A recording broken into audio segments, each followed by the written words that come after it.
Bonjour famille et bon dimanche. Nous avons approfondi une partie du message L'arme contre Satan dans une première partie. Maintenant, nous allons continuer sur la même lancée dans cette deuxième partie. Soyons juste ouverts et n'ayons pas un esprit trop borné. Élargissons notre connaissance. Parce que la première arme de Satan est de rétrécir notre compréhension, par conséquent rétrécir notre esprit par une vaine connaissance, une mauvaise connaissance de Dieu par des enseignements biaisés. Il est nécessaire de connaître la vraie face de Dieu et son plan divin d'amour et de rédemption de l'humanité, et non celle d'un Dieu tout-puissant qui ne serait qu'en mesure d'infliger la souffrance aux hommes, d'infliger des limitations, des restrictions, des interdictions, des lois. C'est faux. Cela ne ressemble en rien au Dieu que nous servons, le Dieu tout-puissant créateur de l'univers. Un Dieu d'amour tout-puissant. Voilà pourquoi Dieu a envoyé un homme afin que nous suivions son exemple, ses traces, ses pas. Et en ce sens, porter sa croix ne veut pas dire aimer les problèmes et les difficultés. Porter sa croix, c'est se défaire de notre vaine manière de vivre que nous avons hérité de nos parents pour embrasser une vie de sanctification qui nous rend libres et au-dessus des forces des ténèbres. Vivre une vie qui sert aux intérêts de Dieu, aux intérêts du royaume de Dieu. Renoncer à soi-même. Le renoncement est certes difficile, mais c'est possible quand on reçoit le bon enseignement et quand on est prêt à se corriger, à corriger ses erreurs, à s'ouvrir à la vérité des Écritures, car en fait, beaucoup croient juste à partir de beaucoup d'épopées qu'ils ont ouï dire. En dehors des fables que racontent les autres, beaucoup ne connaissent vraiment pas Jésus parce qu'ils ne lisent pas les Écritures dans leur entièreté et dans leur contexte.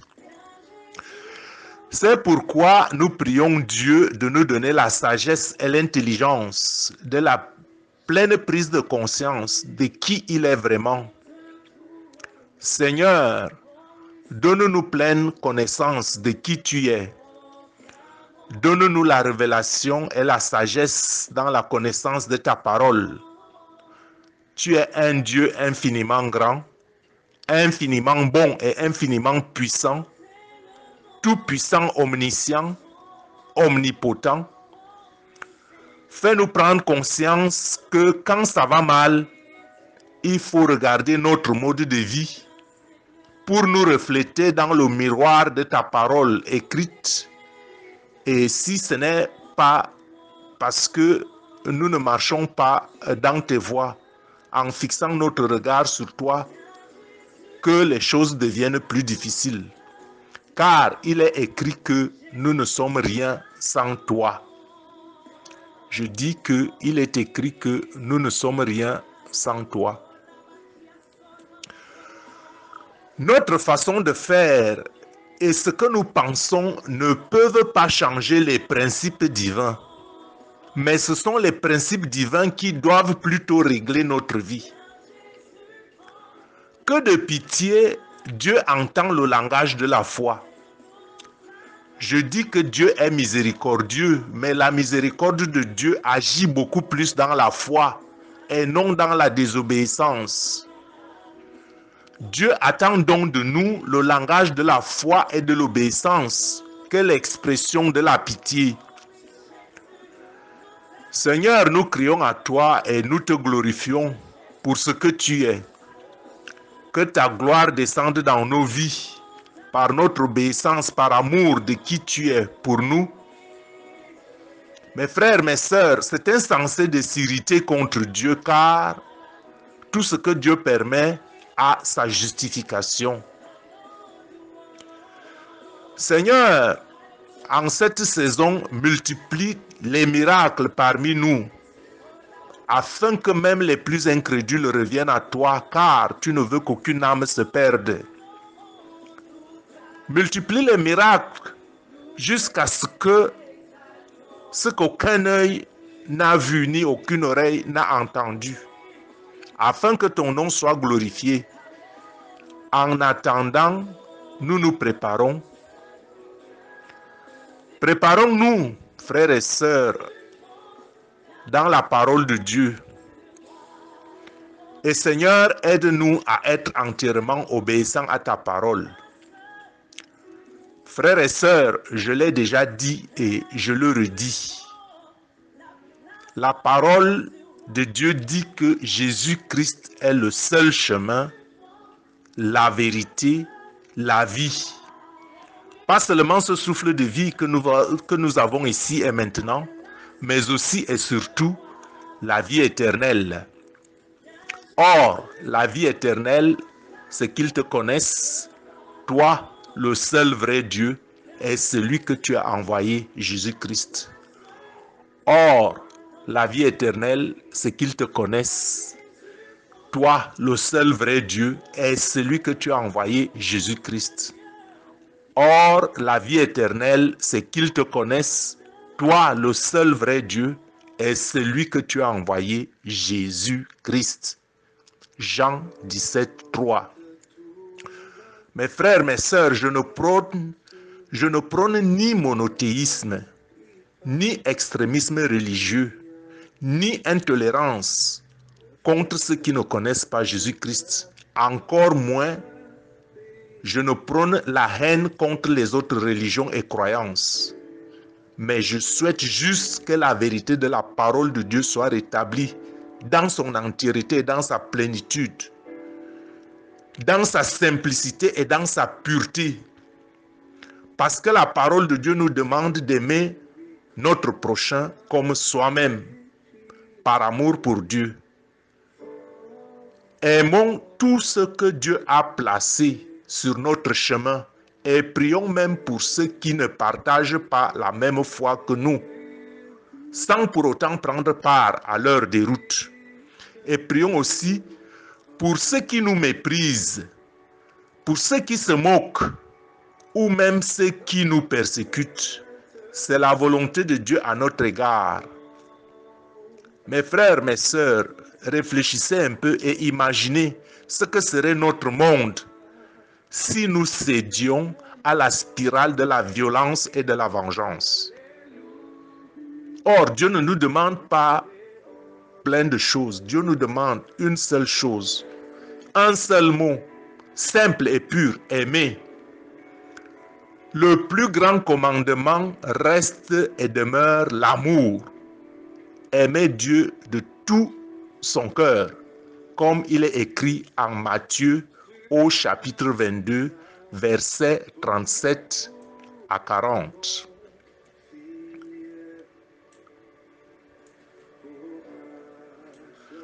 Tu aimeras le Seigneur ton Dieu de tout ton cœur, de toute ton âme et de toute ta pensée. C'est le premier et le plus grand commandement.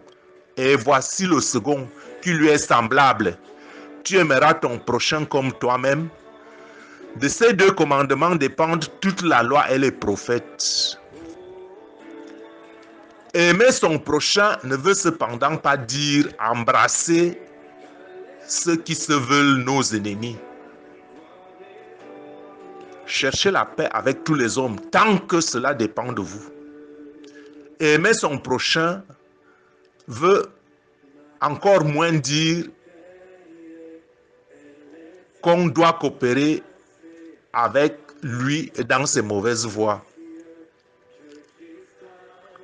Sinon, aimer son prochain, c'est l'aider à connaître réellement Dieu Et c'est à ce niveau que Satan brouille les cartes avec une multitude d'enseignements et de religions pour empêcher que tous parviennent à la connaissance de la vérité. L'arme de Satan est donc la division et la haine qui s'opposent à l'amour que Dieu nous prône. Satan a tellement pollué le cœur de l'homme, si bien qu'aujourd'hui, dans beaucoup de pays, même en Europe, parler d'amour se réduit aux relations sexuelles, allant même à singulariser les abominations que condamnent les Saintes Écritures. Par exemple, les relations et des mariages entre des personnes de même sexe sont légalisés. Et les prêtres et pasteurs qui condamnent ce genre de pratiques sont accusés à des amendes et jetés même en prison. D'autres frappés d'interdit de prêcher ou de parler publiquement sous des prétextes fallacieux de discrimination des minorités. C'est une abomination, n'est-ce pas? Où va notre monde? Et comment un enfant qui a grandi dans un tel environnement connaîtra-t-il la vérité? Satan va-t-il te réduire? Satan va-t-il nous réduire au silence à cause de quelques difficultés?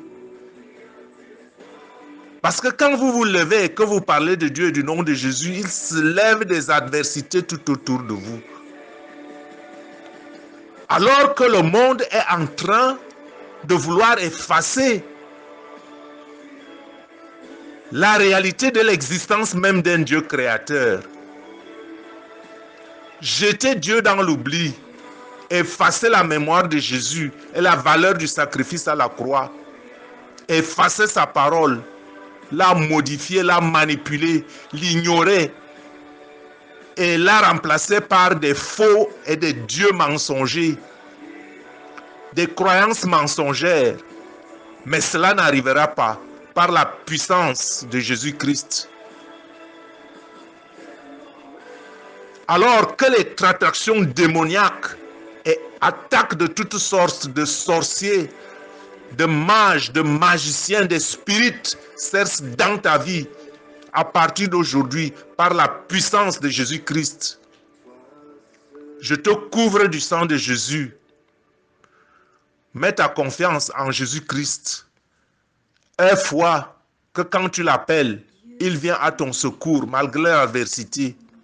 Bannis la peur et le doute qui donne la voie d'accès à Satan à ta vie. La parole de Dieu reste la parole de Dieu. Celui qui ne s'y soumet pas à la vérité de Dieu sera détruit. Je dis que celui qui ne s'y soumet pas à la vérité de Dieu sera détruit.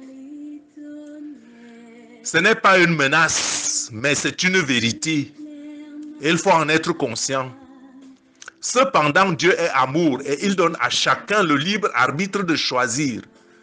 Sachant que la vérité de Dieu est écrite dans chaque cœur, même celui des pires incirconcis. Parce qu'on ne se rebelle pas pour rien. Dieu donne à chacun de le connaître, mais plusieurs préfèrent se faire influencer par Satan parce qu'il recherche la facilité. Lui ouvrant la porte de leur vie par des querelles et des haines et des convoitises de toutes sortes, d'où l'origine de la souffrance. Dieu n'est pas forcément la source, l'origine de la souffrance. Je dis que la souffrance vient du péché et de l'éloignement de Dieu. La souffrance vient du rejet de Dieu, de la désobéissance à la parole de Dieu. Ce que je dis ici n'explique pas toutes les souffrances. En plus, chaque personne répondra de son âme. Parce qu'elle a le libre arbitre de choisir qui elle veut écouter. Certes, beaucoup sont pris au piège de la grande tromperie dès le ventre de leur mère. Mais les Écritures disent qu'on reconnaît un bon arbre par ses fruits. Parce que quand on devient grand, on devient observateur. On regarde les œuvres de ceux qu'on suit. Et le fruit de l'esprit, c'est l'amour, la joie, la paix, la patience, la bonté, la bénignité, la fidélité, la douceur, la tempérance. Et ceux qui sont à Jésus-Christ ont crucifié la chair avec ses passions et ses désirs. Connaître réellement Dieu commence par ce que nous écoutons et qui nous suivons nous-mêmes. Et ensuite, dans l'amour, influencer nos contemporains à connaître la vérité de qui est réellement Dieu, et c'est ce que je suis en train de faire. La méconnaissance de Dieu, l'ignorance, est une forme de sorcellerie et aussi coupable et condamnable que l'impudicité, l'impureté, la dissolution, l'idolâtrie, la magie, les inimitiés, les querelles, les jalousies, les animosités, les disputes, les divisions, les sectes, l'envie, l'ivrognerie, la sorcellerie, les excès de table et les choses semblables. Ce n'est pas moi qui condamne ces choses ou qui les juge, mais c'est la parole de Christ passée à ses apôtres du 1er siècle.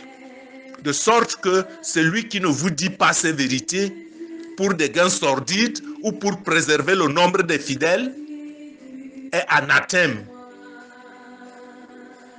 et n'a pas connu Christ et veut votre perte. Ce n'est pas qu'on se réjouit qu'un fidèle est parti ou qu'il ne suit plus votre voix ou votre prédication. C'est faux. On fait la prédication ou on dit la parole de Dieu pour que les gens l'écoutent. Ce n'est pas le soin que quelqu'un s'en aille, mais s'il s'en a, on prie pour lui afin qu'il revienne et que Dieu l'éclaire. Et cependant, j'insiste dessus. Christ seul et lui seul est le seul juge. Et c'est sa parole qui nous juge et c'est aussi sa parole qui nous condamne. Cependant, nous disent les Écritures, et c'est une bonne nouvelle, il n'y a pas de condamnation pour ceux qui sont en Jésus-Christ. Il n'y a pas de condamnation pour ceux qui sont en Jésus-Christ. Et il faut bien qu'on lise ce texte si important parce que la première question même c'est de savoir qui est donc en Jésus et qui n'est pas en Jésus. Parce que le fait, on peut bien aller à l'église et ne pas être en Jésus. On peut bien être religieux, suivre les mauvais enseignements qui vous mènent sur une voie parallèle, qui n'est pas la voie tracée par Jésus-Christ. Il y a une seule voie.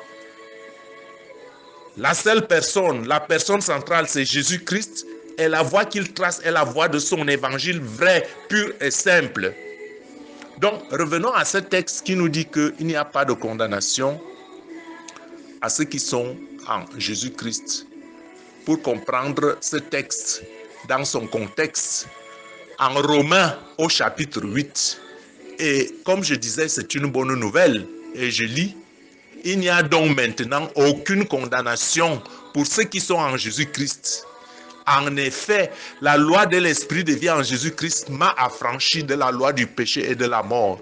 En effet, la loi de l'esprit de vie en Jésus-Christ m'a affranchi de la loi du péché et de la mort. Car, chose impossible à la loi, parce que la chair ne la rendait sans force. Dieu a condamné les péchés dans la chair, en envoyant à cause du péché son propre Fils dans une chair semblable à celle du péché, et cela afin que la justice de la loi fût accomplie en nous. Nous qui marchons non selon la chair, mais selon l'esprit. Ceux en effet qui vivent selon la chair s'affectionnent aux choses de la chair, tandis que ceux qui vivent selon l'esprit s'affectionnent aux choses de l'esprit. Et l'affection de la chair, c'est la mort, tandis que l'affection de l'esprit, c'est la vie et la paix. Car l'affection de la chair est inimitié contre Dieu parce qu'elle ne se soumet pas à la loi de Dieu et qu'elle ne le peut même pas. Or, ceux qui vivent selon la chair ne sauraient plaire à Dieu.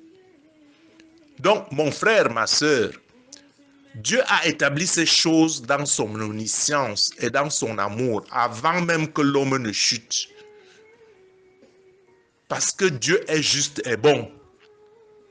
Un seul homme, Adam, a péché et la malédiction du péché s'est étendue sur tous les hommes.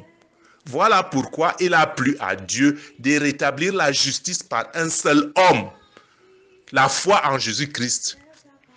Jésus-Christ est mort injustement dans l'obéissance. Voilà pourquoi sa mort et elle seule devient justification pour le péché par la foi en son œuvre à la croix. Voilà pourquoi la loi de l'esprit de vie en Jésus-Christ nous a affranchis de la loi du péché et de la mort. Cela est si bien résumé au chapitre 5, verset 19 de Romains, quand il est dit: comme par la désobéissance d'un seul homme, beaucoup ont été rendus pécheurs, de même, par l'obéissance d'un seul, beaucoup seront rendus justes. Encore une fois, pour les nombreuses croyances et religions, aussi triste et dur que cela puisse résonner pour vous, c'est la vérité, la seule vérité. Jésus-Christ est le seul chemin. Croyez cela, c'est l'unique vérité. Et les forces du mal chercheront à vous convaincre que c'est de l'intolérance par rapport aux autres religions, que c'est de l'extrémisme religieux. Je vous ai demandé de le croire. Je n'ai pas dit d'aller persécuter les autres ou d'aller poser des bombes. Parce que Dieu est amour. J'ai dit et je leur ai dit, aimez les autres, priez les autres, priez pour les autres. Aimez-les et priez pour eux, par amour pour Christ, afin que leur cœur soit transformé, comme vous avez eu à transformer votre propre cœur, et continuez de le changer en bien, selon la volonté écrite du Dieu vivant, Père de notre Seigneur Jésus-Christ. Et c'est pourquoi notre devoir est de chercher à connaître qui est réellement Dieu et sa volonté. Et ainsi, dès que nous avons la révélation de qui est Dieu, de qui il nous revient d'aider les autres par amour à sortir du mensonge et de la tromperie de l'ennemi, à sortir des ténèbres à la lumière. Et l'on vous dissuadera que l'œcuménisme est la voie d'or, prétextant la tolérance religieuse et la paix fraternelle. Laissez-moi vous dire que l'œcuménisme que certains prônent et qui est l'assemblage, mieux le rassemblement de toutes les religions sous le même toit, n'est pas le chemin comme certains le pensent et le stipulent. Et on l'initie sous des motifs trompeurs de paix et de fraternité. Jésus-Christ a dit: nul ne va au Père que par moi. Nul ne va au Père que par moi. Nul ne va au Père que par moi. Jean chapitre 14 verset 6, la partie B. Et comment peut-on prier des dieux différents sous le même toit? Je dis que la voie qui prend le communisme par le motif falsifié et trompeur de paix et de fraternité entre les hommes est la voie de la perdition. C'est le mensonge, c'est la perfidie du diable. Cependant, mon frère, ma soeur, ne vacille pas. Aime ton prochain comme toi-même, même s'il n'appartient pas à la même confession, ou même s'il appartient à une autre religion, comme Dieu te le commande. Aime-le, même s'il ne partage pas ta foi, sans toutefois prendre part ou partager ses voies. Que cela soit clair pour qui aura choisi Jésus comme Sauveur et Seigneur. Ce n'est ni intolérance, ni extrémisme religieux, mais secouez vos pieds si on ne vous écoute pas. Arrêtez et sachez que je suis Dieu, dit le Seigneur. Je domine sur les nations et je domine sur la terre.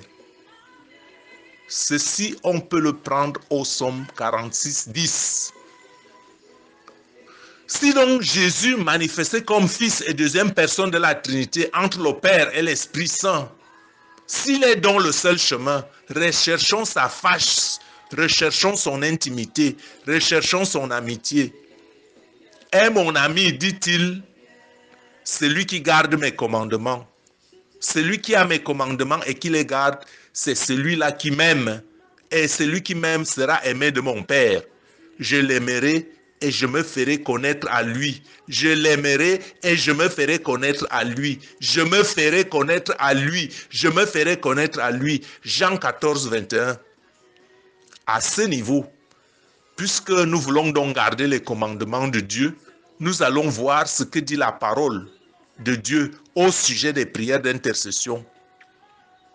À partir, en particulier, la prière et l'invocation des saints, puisque cela touche l'intimité et par conséquent les intermédiaires entre Dieu et les hommes. Je dis cela non pas dans le but de critiquer, mais dans le but d'approfondir, afin que nous allions à un palier supérieur. Nous n'allons pas rester toute notre vie sur une même place. Que disent les Écritures au sujet de ceux qui sont morts? Il y a beaucoup à dire dessus et les avis sont très partagés. Je vais me référer ici juste aux écrits bibliques qui répondent aussi ainsi indirectement à la question de savoir où sont passés ceux qui sont morts. Je suis conscient que cela amènera beaucoup de divisions encore dans les avis, mais beaucoup, parce que beaucoup se sont fait leur idée, ils se sont fait leur propre idée à partir de ce que leurs différentes croyances et leurs différents enseignements les ont apportés. Et maintenant, avant de lire ce texte, je rappelle ce qu'a dit Jésus. Jésus, le Seigneur, a dit en Matthieu au chapitre 10, verset 35, « Ne croyez pas que je suis venu apporter la paix sur la terre. » Je dis cela parce que ce que je vais dire est peut-être beaucoup vont être réticents là-dessus, mais je dis la vérité des évangiles. Je ne peux pas dire le mensonge parce que je voudrais que les gens s'accordent avec moi. Je dis la vérité de l'évangile. Qui la prend, qui la rejette, la rejette. Je dis donc que Jésus lui-même a dit, ne croyez pas que je suis venu apporter la paix sur la terre. Je ne suis pas venu apporter la paix, mais l'épée. Car je suis venu mettre la division entre l'homme et son père, entre la fille et sa mère, entre la belle-fille et sa belle-mère. Et l'homme aura pour ennemi les gens de sa maison. Mes frères, mes sœurs, n'allez pas haïr pour dire que Messie a dit que Jésus est venu apporter la division au sein des familles. Jésus a dit cette parole à cause de la méchanceté et de l'incrédulité des hommes qui se rébelleront à accepter sa parole dans son évangile, qui divise déjà des opinions dans les familles et dans les églises. Et en Luc au chapitre 12, verset 49, on lit à ce sujet, et c'est Jésus qui parle. Je suis venu jeter un feu sur la terre. Et qu'ai-je à désirer s'il est déjà allumé? Jésus dit, je suis venu jeter un feu sur la terre. Et il ajoute, qu'ai-je à désirer s'il est déjà allumé? Donc le feu est déjà, de toute façon, allumé sur la terre. La division est déjà au sein de l'Église. Et donc si je dis une vérité supplémentaire, cela ne change rien puisque la division est déjà là. Mais c'est à toi que je parle. À toi de prendre la décision, à toi de prendre ton libre arbitre au lieu de fuir. Dis aussi une vérité contraire. Si je te disais quelque chose que tu penses que ce n'est pas vrai, établis aussi toi dans la vérité. Cherche, lis les Écritures. Je continue le texte de Luc 12, 49, quand Jésus disait, c'est un baptême dont je dois être baptisé et combien il me tarde qu'il soit accompli. Je précise ici que le baptême dont Jésus parle ici, c'est certainement sa mort. Parce qu'il dit, c'est un baptême dont je dois être baptisé et combien il tarde qu'il soit encore accompli. Il parle certainement de sa mort. Et j'ouvrirai tout à l'heure aussi une grande parenthèse sur le baptême puisqu'on en parle.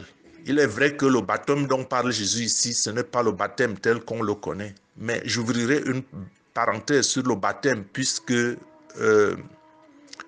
cette vidéo a été faite pour approfondir les thèmes que nous avons traités dans la première vidéo. C'est pour ça que je reviens sur différents thèmes tels que cela a été traité. Donc Jésus dit, pensez-vous que je sois venu apporter la paix sur la terre? Non, vous dis-je, mais la division. Car désormais, 5 dans une maison sont divisés, 3 contre 2 et 2 contre 3, le père contre le fils et le fils contre le père, la mère contre la fille et la fille contre la mère, la belle-mère contre la belle-fille et la belle-fille contre la belle-mère. Et alors moi, je vous demande, mes frères, mes sœurs, pourquoi pensez-vous que les croyants faibles ne quitteront pas l'assemblée ou ne quitteront pas le lieu où la vraie parole du Christ est prêchée pour aller suivre ce qu'ils veulent entendre, ou mieux encore, aller où ils suivent les doctrines des démons qui correspondent à ce qu'ils veulent vivre et qui correspondent à leur mode de vie. Bon, mes frères, mes sœurs, avant donc de revenir brièvement sur la question où sont passés les morts, je ne l'ai pas oublié, et avant de conclure la parenthèse que j'ai ouverte sur la division dans les familles et dans les églises, sur la vérité de la parole de Jésus-Christ, je dois dire quelque chose de très essentiel. Et après, j'ouvrirai la grande parenthèse sur le baptême, comme je l'ai dit tout à l'heure. Mais pas avant d'avoir insisté sur le fait que la parole de Dieu dans les Écritures ne doit pas être sortie de son contexte. Et c'est ce que font beaucoup de religions, beaucoup d'enseignements et de doctrines pour perdre le peuple de Dieu. La parole de Dieu ne doit pas sortir de son contexte. La parole de Dieu ne doit pas être sortie de son contexte parce que quand on sort la parole de son contexte, elle peut perdre le sens et la signification. Par exemple, quand j'ai dit tout à l'heure que Jésus est venu apporter la division ou qu'il est venu jeter le feu sur la terre, on peut mal le comprendre si on sort du contexte. Jésus est venu pour sauver le monde, pas seulement pour sortir tous les hommes du pétrin, je dis bien tous les hommes, du pétrin après la chute d'Adam et Ève et la rébellion qui a eu lieu au ciel. La vérité est que Jésus est venu aussi libérer les richesses du monde de la domination de Satan. Toutes les richesses du monde sont sous les mains de Satan, qu'il prétend qu'on les lui a données.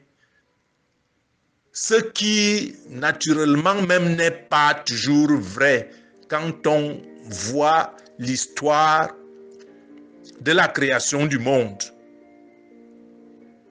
Le premier homme et la première femme ont été envoyés sur le monde pour dominer, pour exploiter le monde, pour vivre en paix, en relation avec Dieu. Bon, ce n'est pas tellement le chemin, mais je dis que la vérité est que Jésus est venu libérer pas seulement les hommes, mais les richesses du monde. Parce qu'il est écrit que Dieu a tant aimé le monde. Le monde ne veut pas dire seulement les hommes. Le monde veut dire aussi ce qu'il y a dans le monde. Donc Jésus est venu libérer le monde de la domination de Satan. Et c'est ce qui est écrit à ce sujet. Que la création attend la révélation des fils de Dieu. La création, ce ne sont pas seulement les hommes. La création, c'est tout ce qui est. Donc la création attend que les fils de Dieu reprennent autorité sur terre. Donc il faut comprendre que toute la création soupire après la révélation des fils de Dieu. Et en ce sens, les églises et les enseignements poussent les croyants à moins de productivité, prétextant que la richesse n'est pas bien. Or, Abraham fut riche, Jacob fut riche, et même fort riche. David, de berger à roi, fut un homme aussi très riche.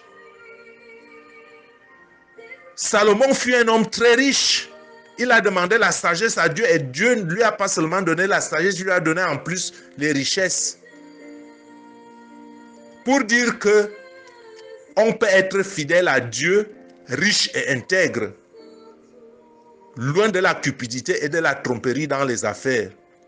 Parce que notre Dieu est un Dieu riche. Les richesses du monde lui appartiennent. Et pourquoi ses fils ne s'en réjouiraient pas de ses richesses et dans la sainteté? Et Dieu n'est pas seulement un Dieu riche, il est aussi un Dieu de paix Et c'est cette paix que nous apporte Jésus. Il apporte l'unité dans son corps et non la division dans les familles. Parce que le texte, dans son contexte, si on l'enlève, il perd sa teneur. La division dont j'ai parlé tout à l'heure est contextuelle dans le cadre de la rébellion à sa parole, dans un évangile pur et simple. Par exemple, pour aimer ou pour faire du bien, je vais parler ici de l'évangile pur et simple. Je vais dire pour aimer ou pour faire du bien, on n'a pas besoin d'avoir un doctorat en théologie. Je ne dis pas que quand on a un doctorat en théologie ou que celui qui n'a pas le doctorat en théologie est meilleur, mais je dis que celui qui a l'Esprit Saint est plus au-dessus parce qu'il a le savoir de Dieu. Je disais donc au sujet de l'évangile pur et simple que pour aimer ou pour faire du bien, on n'a pas besoin d'un doctorat en théologie. Je n'ai pas dit que le doctorat en théologie ne vaut rien et je ne dis pas que celui qui n'a pas le doctorat en théologie est mieux que celui qui a le doctorat en théologie. Donc on n'a pas besoin d'un doctorat en théologie pour aimer ou pour faire du bien. Ou de savoir ce que c'est que le fiat et toutes les autres inventions humaines qui veulent voler la vérité d'un évangile pur et simple apporté aux pauvres. Et voilà pourquoi Jésus dit à Nicodème, docteur de la loi comparé aujourd'hui certainement à un évêque, pourquoi pas à un cardinal. Et pour revenir au baptême, que si un homme n'est né de nouveau, il ne peut entrer dans le royaume des cieux. Cet épisode des Écritures, on le retrouve en Jean au chapitre 3, verset 3, que nous allons lire ensemble. Et après, nous lirons ensemble le texte de Matthieu au verset 10, au chapitre 10, verset 16 à 20.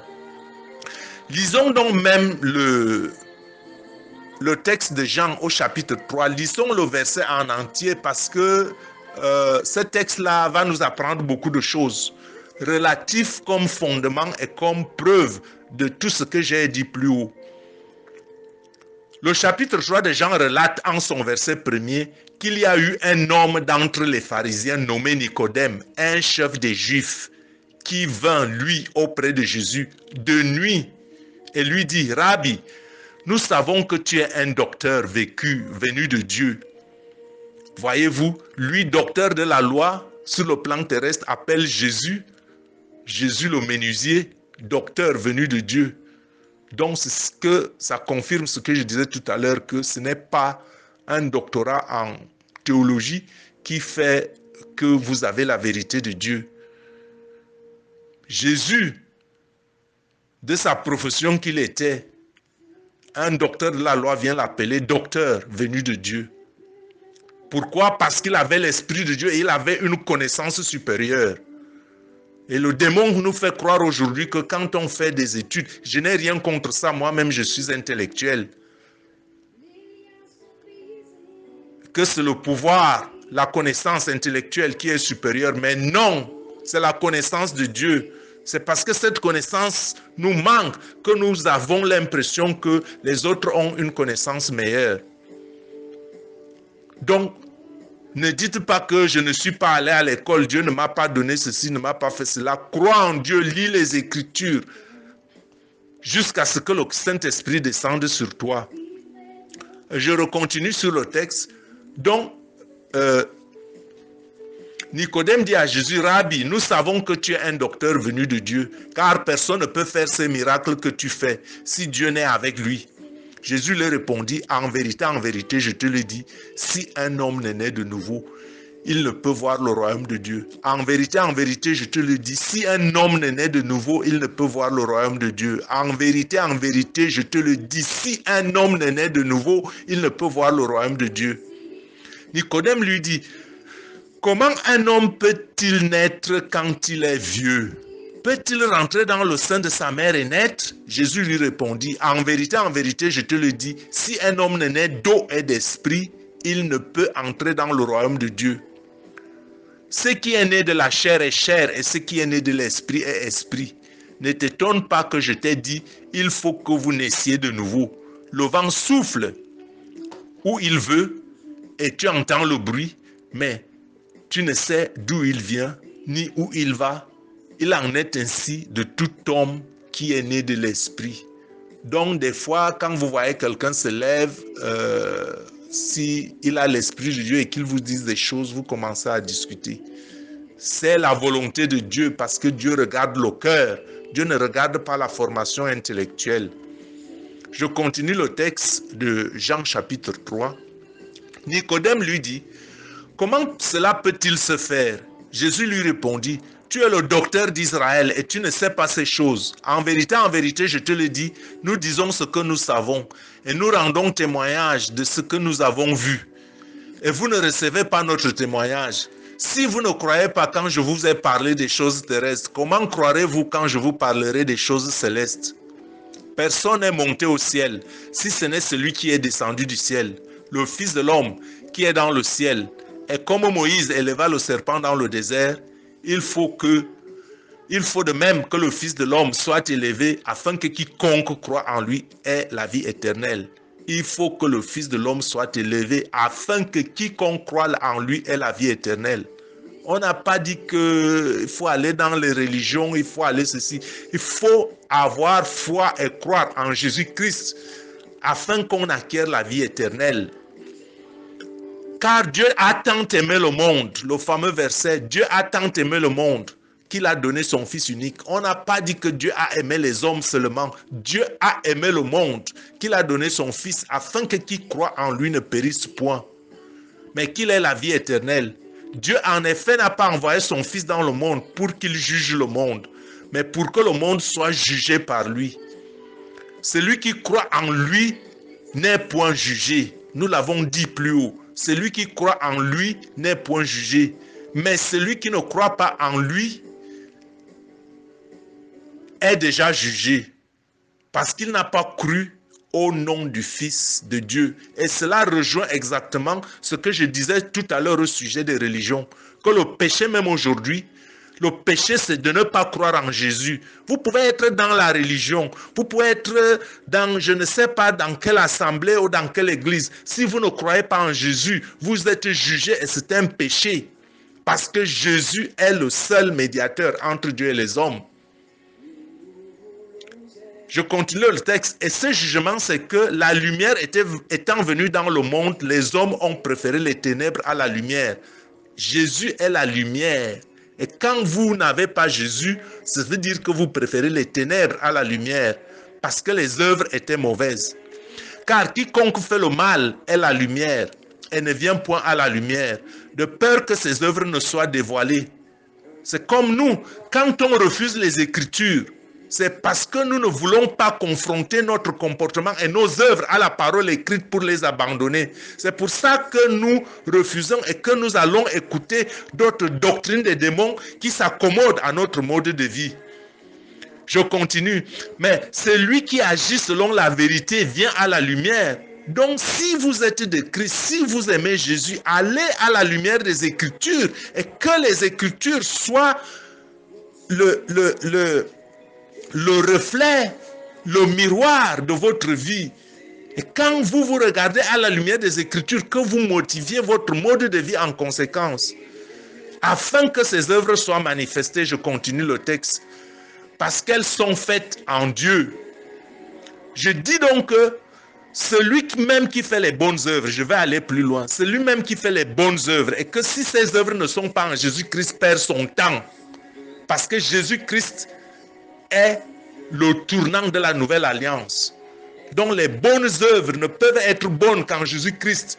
Celui qui fait de bonnes œuvres par orgueil perd son temps. Je le dis haut et fort. Je continue le texte. Après cela, Jésus, accompagné de ses disciples, se rendit dans la terre de Judée. Et là, il demeura avec eux et il baptisait. Jean aussi baptisait à Hénon, près de Salim, parce qu'il y avait là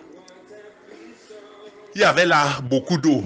Et je reviendrai sur la question du baptême en profondeur, je vous l'ai promis. Mais on lit d'abord le texte jusqu'à la fin. Donc Jésus a baptisé et Jean aussi baptisait à Hénon, près de Salim, parce qu'il y avait là beaucoup d'eau. Et on y venait pour être baptisé, car Jean n'avait pas encore été mis en prison. Or, en ce lieu, il s'éleva de la part des disciples de Jean une dispute avec un juif touchant la purification. Ils vinrent trouver Jean et lui dire: Rabbi, celui qui était avec toi au-delà du Jourdain et à qui tu as rendu témoignage, voici il baptise et tous vont à lui. Jean a répondu: un homme ne peut recevoir que ce qui lui a été donné du ciel. Un homme ne peut recevoir que ce qui lui a été donné du ciel. Je ne dis pas maintenant que vous allez vous affliger dans votre paresse et puis vous allez dire que rien ne m'a été donné du ciel, parce que vous ne cherchez même pas le plan que Dieu a pour votre vie. Ça, c'est une parenthèse. Je continue la lecture. Jean a dit qu'un homme ne peut recevoir que ce qui lui a été donné du ciel. Vous-même m'êtes témoin que j'ai dit: je ne suis pas le Christ, mais j'ai été envoyé devant lui. Celui qui appartient l'épouse, c'est l'époux. Mais l'ami de l'époux qui se tient là et qui l'entend éprouve une grande joie à cause de la voix de l'époux. Aussi cette joie qui est la mienne est parfaite. Il faut qu'il croisse et que je diminue. Celui qui vient d'en haut est au-dessus de tous. Ce qui est de la terre est de la terre, et il parle comme étant de la terre.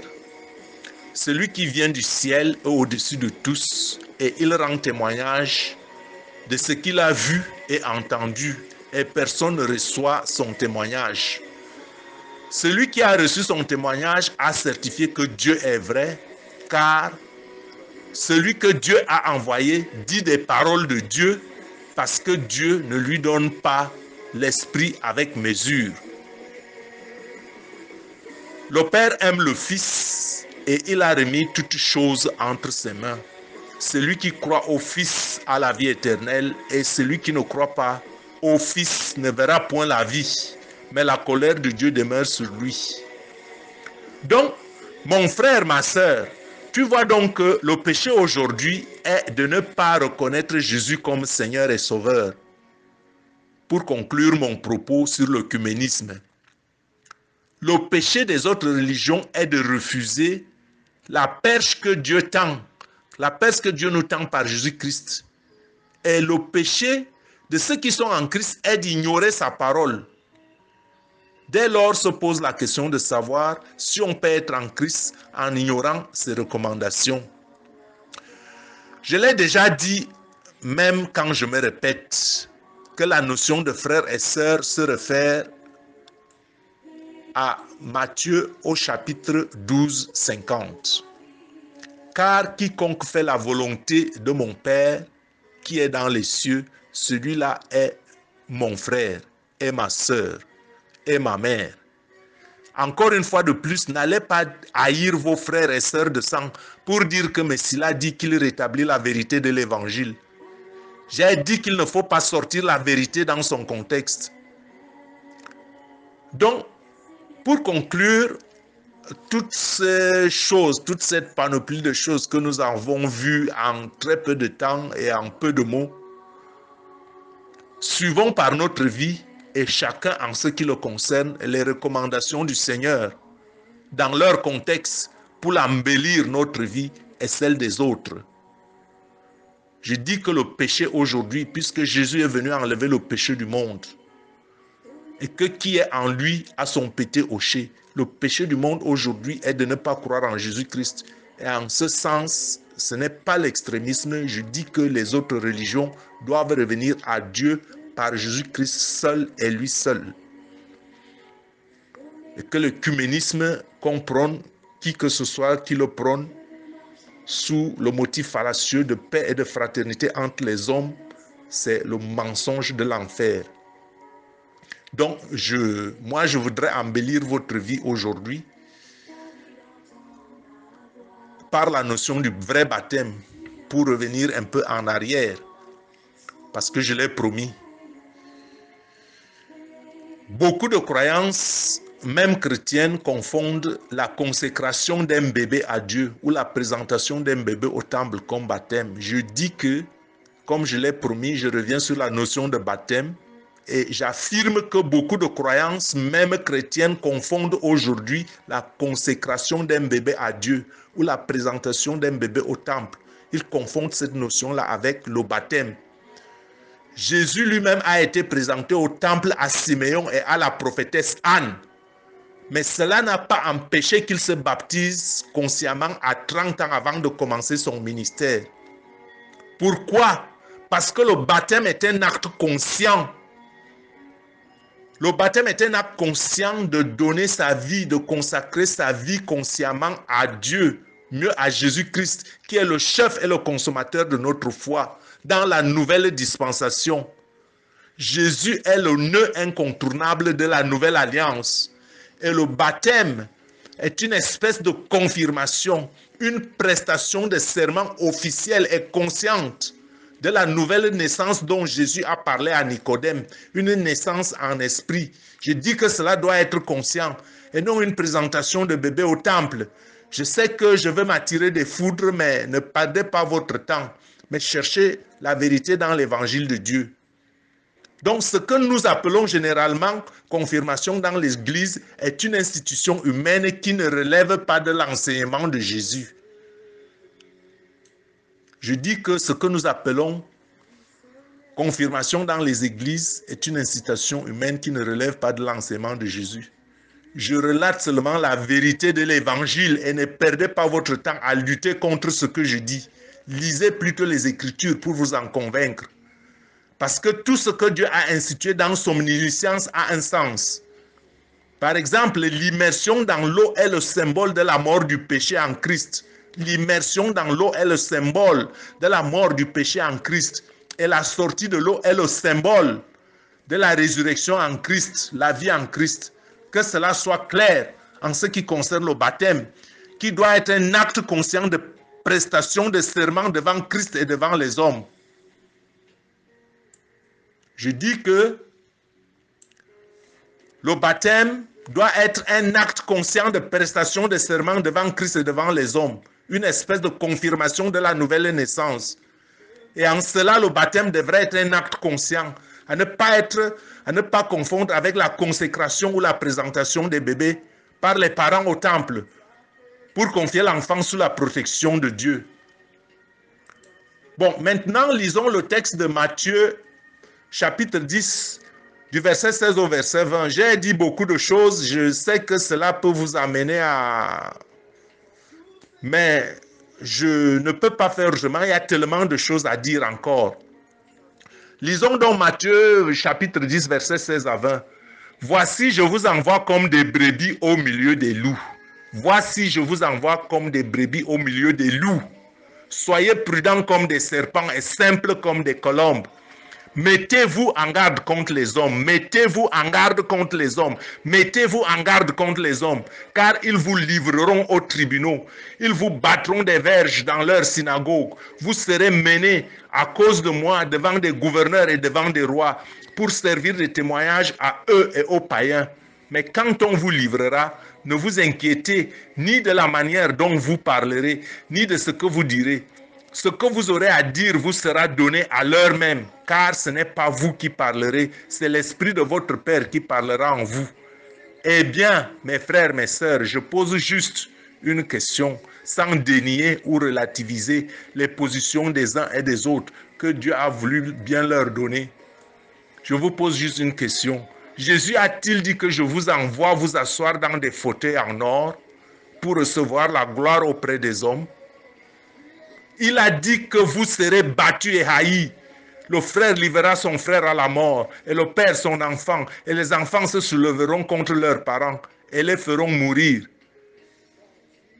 A-t-il dit qu'en son nom on viendra tirer la gloire des hommes dans le monde?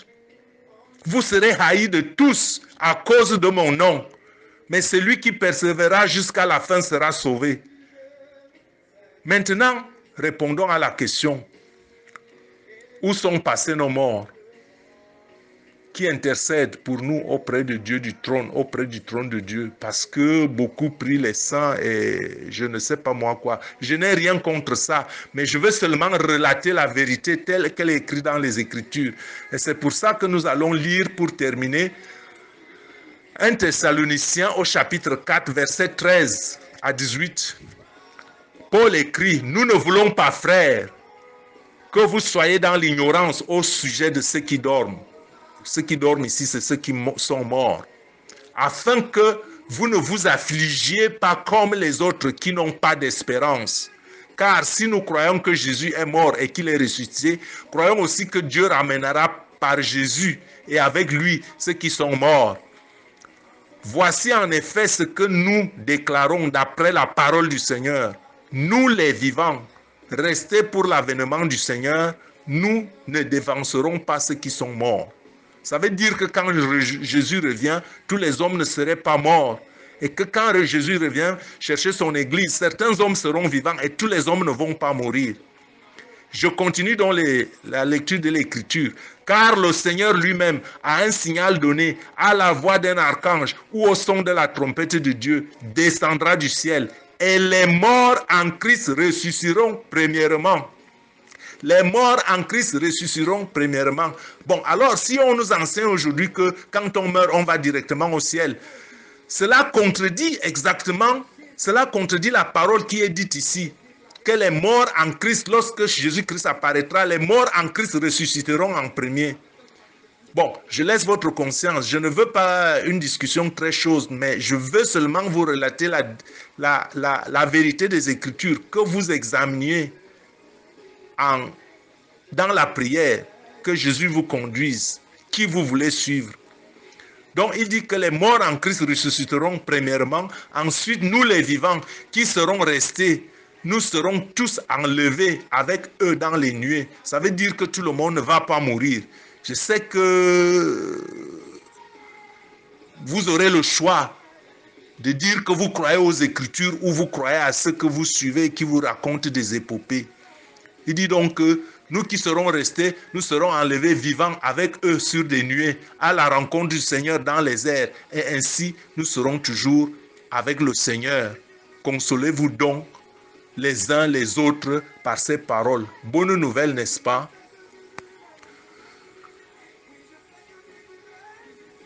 Donc, mes frères, mes sœurs, demeurez obéissants à la parole de Dieu.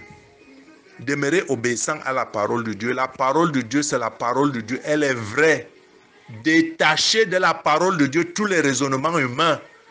Tout ce problème que nous avons, toutes ces disputes que nous avons, c'est un problème que les humains font rabaisser la parole de Dieu au niveau de la compréhension humaine. La parole de Dieu a 7 couches, je l'ai déjà dit, et 7 couches d'entendement. Et qu'il ne faut pas modifier et la rabaisser au niveau de la compréhension humaine. Elle reste ce qu'elle est et elle est vraie. Et tout ce qu'elle dit s'accomplira parce que c'est la parole de Dieu. Et j'ajoute que si nous voulons rester obéissants à la parole de Dieu, on ne peut pas obéir à ce qu'on ne connaît pas.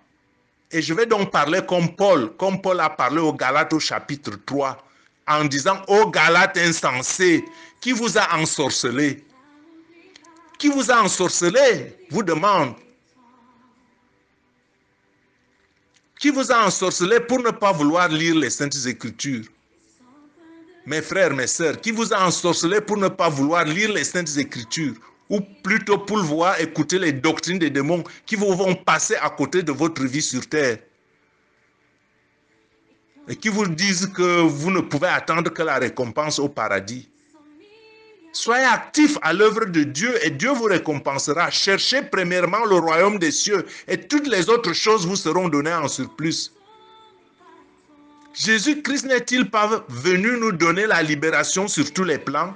N'a-t-il pas dit à la croix tout est accompli? Ces derniers mots à la croix n'étaient-ils pas tout est accompli? Jésus n'est-il pas mort pour nous rétablir dans la dignité des fils de Dieu? Jésus n'est-il pas mort pour nous rétablir dans la dignité des fils de Dieu? Répondez-moi si vous pouvez répondre. N'est-il pas venu rétablir la dignité et la bénédiction qu'avait perdu Adam et Ève avant la chute et restitué notre autorité sur la terre. C'est ce que Jésus a fait. Il a restitué notre autorité et il a dit marchez sur les serpents et sur les scorpions et sur toute la puissance de l'ennemi sans que rien ne puisse vous arriver. Cela n'était pas destiné seulement à certaines personnes. Cela était destiné à tous ceux qui croient en lui. Et aujourd'hui, on vous enseigne que la parole de Dieu ne marche pas. Et c'est cela que vous écoutez. Je m'arrête ici pour ne pas être trop long. Mais j'ai un vœu, un souhait, une prière. Que la puissance de la parole de Dieu ôte notre aveuglement et ouvre notre intelligence à la connaissance de la parole de Dieu. Et que nos vies soient désormais édifiées sur le fondement des apôtres et des prophètes, Jésus-Christ lui-même étant la pierre angulaire. Que le mal et la sorcellerie cessent dans vos vies au nom du puissant de Jésus-Christ. Amen.